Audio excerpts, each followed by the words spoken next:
Mother, I thank you and I praise your name. You give me strength and you light my way. Through your grace and your guiding hand, I live the life that you... That Christianity is fundamentally an encounter, Luke's question is no less valid today. How do we meet the risen Jesus? That's the backdrop.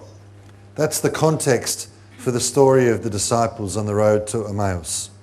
And so I want to open up this story with you now, and we might see where it takes us. So if you've got your Bible there and you'd like to read along, feel free. It's Luke chapter 24, verse 13 and following. That very same day. Now, what's that day? That day is the day that the women have had the vision of angels saying that he's risen. That very same day, two of them were on their way to a village called Emmaus, 7 miles from Jerusalem. Now, there's a little detail that's really important. In my Bible, the footnote next to Emmaus says that the exact location of this village is disputed. I think that's really helpful, because what it really means is that Emmaus is wherever you go when you're running away. Because that's exactly what the disciples are doing. The disciples are running from Jerusalem. Okay? It's only a couple of days after Jesus has been crucified. They've thought, okay, our leaders just got it. We're going to be next. We're out of here. So they're leaving.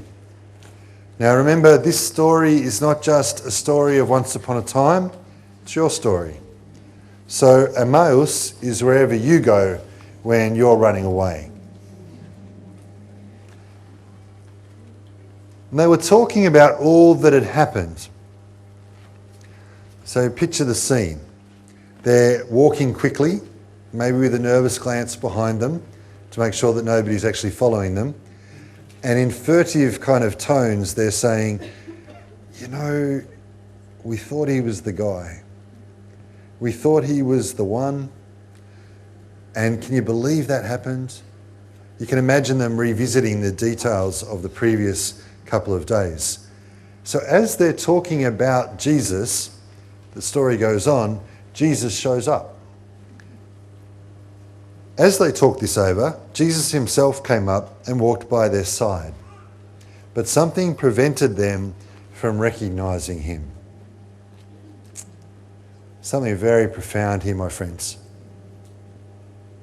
That as they're talking about Jesus, he's there. But something prevents them from recognizing that. As they're talking about Jesus, he's there. So just as they're talking about him, he's there. Can I suggest to you that says something really important about an ancient practice of the church, which is simply sharing with one another our journey of faith. Ancient practice of the church. And when we do it, when we talk about Jesus together, when we share about that, Jesus is present. He shows up. Now, the important detail, of course, is that something prevents them from recognizing him. What prevents them? It's a mysterious thing, isn't it? Some people have suggested it's because they're too focused on their own issue. And there may be something in that. They're too fearful, perhaps. Their fear gets in the way. They're running away. That's what's really got hold of their attention. Maybe too it says something about the mysterious presence of God. That God often shows up and we don't recognise that he's there. Isn't that often the way? If your experience of God is that he always and consistently shows up whenever you ask him to, that you always have you live in the constant experience of him being completely present to you, that you're always aware of that, then I want to suggest to you it's probably not God that you're really meeting. Because that's not the consistent testimony of the great prayers of the church. That there are times when God feels extraordinarily near, and there are times when God feels a million miles away. The truth is that he's with them, but something prevents them from recognizing that.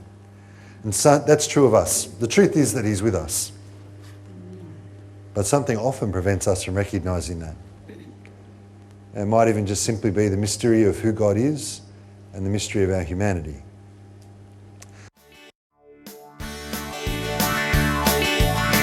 Mother, I thank you and I praise your name. You give me strength and you light my way.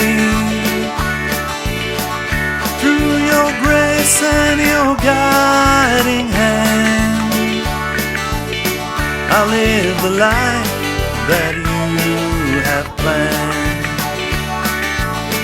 And you give us peace, and you give